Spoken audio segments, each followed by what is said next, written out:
Hari ini kita balik lagi membahas tentang bab yang ketiga. Masih di pembahasan tentang buku Herbert George Wells. Ya, jurnalis. Terus juga apa lagi nih? Sosiolog, sejarawan, lahir di Inggris, Ken. Pada pembahasan ini kita akan bahas pada bab 3, yaitu awal kehidupan.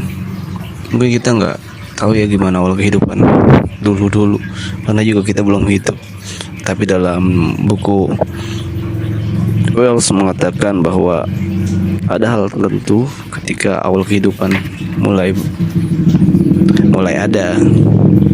Sebagai dikutip dari bukunya, sebagai yang diketahui orang sekarang, pengetahuan yang kita miliki tentang kehidupan sebelumnya adanya tradisi manusia berasal dari tanda-tanda fosil makhluk hidup yang ditemukan di bebatuan. Kita menemukan fosil-fosil dalam sepi dan batu kapur dan batu pasir, tulang, kerang, serat, batang, buah, jejak kaki, goresan, dan sejenisnya, yang berdampingan dengan tanda-tanda pasang surut air paling awal dan hujan paling awal. Dengan meneliti catatan pada batu ini, sejarah masa lalu kehidupan bumi telah disatukan. Itulah yang banyak diketahui oleh semua orang pada hari ini. Batuan sedimen tidak terletak dengan rapi di atas strata. Mereka dalam keadaan acak-acak, terdistorsi dan bercampur seperti buku-buku di perpustakaan yang telah berulang kali dijarah dan dibakar. Dan itu hanya sebagian hasil dari jerih payah dalam catatan yang diurutkan dan kemudian dibaca dan dipelajari secara berkelanjutan.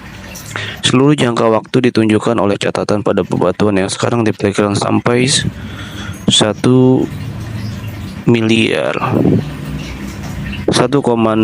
juta miliar tahun.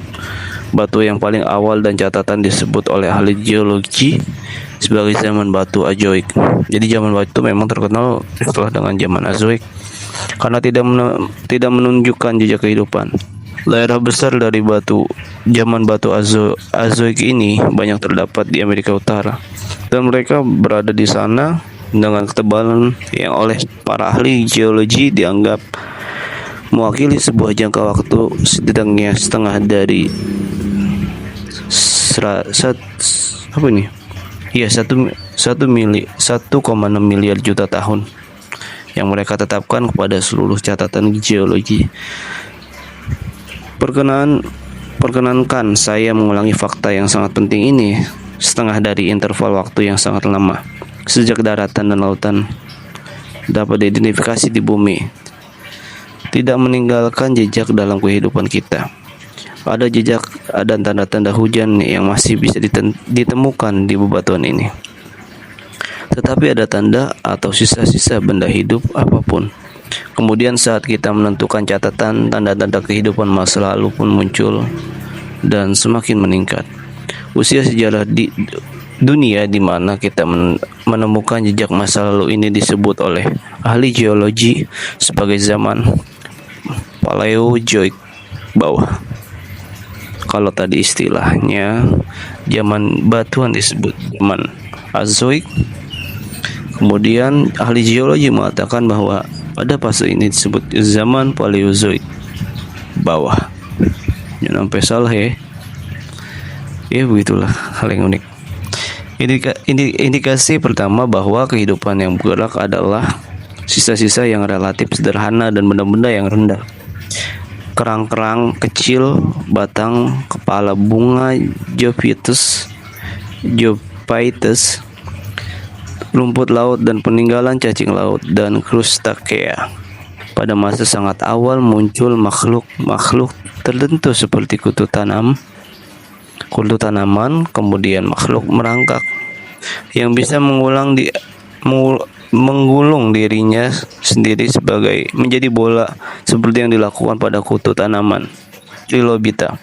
Belakangan beberapa juta tahun kemudian muncul kalajengking laut, makhluk yang bergerak dengan cepat kuat daripada yang pernah ada di dunia sebelumnya.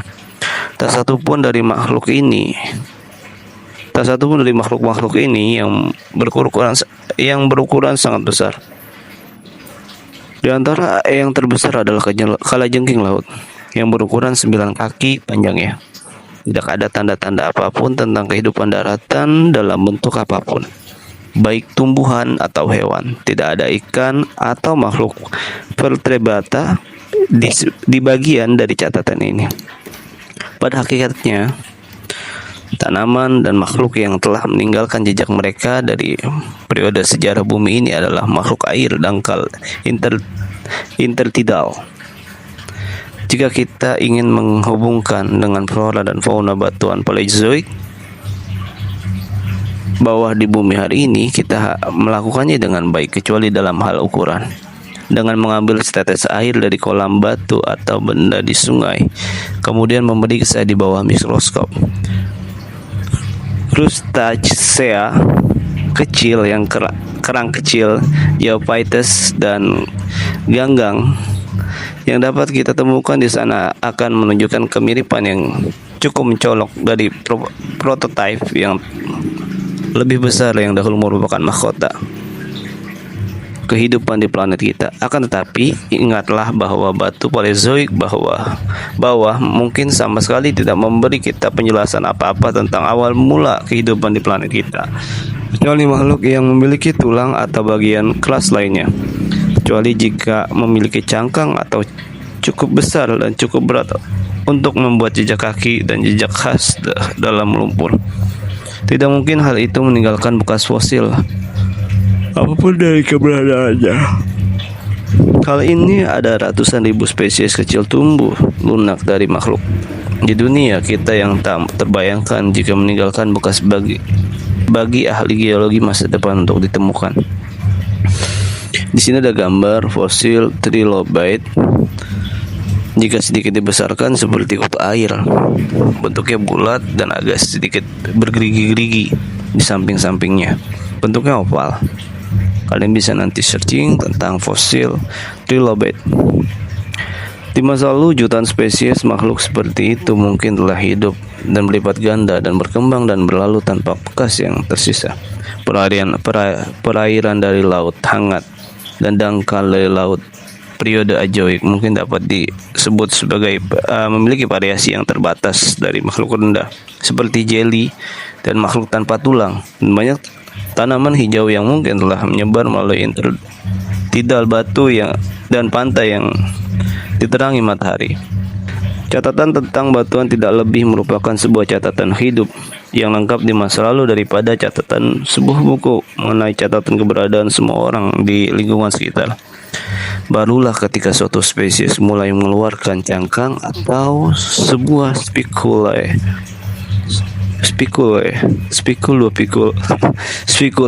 atau sebuah karapas atau batang yang didukung oleh kapur dan oleh karenanya diletakkan oleh sesuatu untuk di masa depan. Hal itu didapatkan berdasarkan catatan. Tapi dalam batuan zaman dahulu, bagi mereka yang memiliki jejak fosil grafit bentuk karbon yang tidak dikombinasikan kadang ditemukan, dan beberapa pihak yang berkompeten menganggapnya bahwa hal itu mungkin telah dipisahkan dari kombinasi melalui aktivitas penting dari makhluk yang tak dikenal. Jadi zaman fase ini disebut zaman Azoik, atau ahli geologi mengatakan bahwa dalam fase awal kehidupan atau fase pertama disebut zaman Paleozoik bawah, karena di sini hanya mengenal beberapa jenis spesies yang ada, seperti yang tadi dibacakan tentang kalajengking laut yang berukuran 9 kaki kurang lebih. Itu menandakan bahwa beberapa temuan oleh ahli geologi tentang proses awal. Kemudian seperti fosil trilobite, ini banyak ditemukan di Amerika Utara. Oke, sekian untuk penemuan kali ini. Thank you.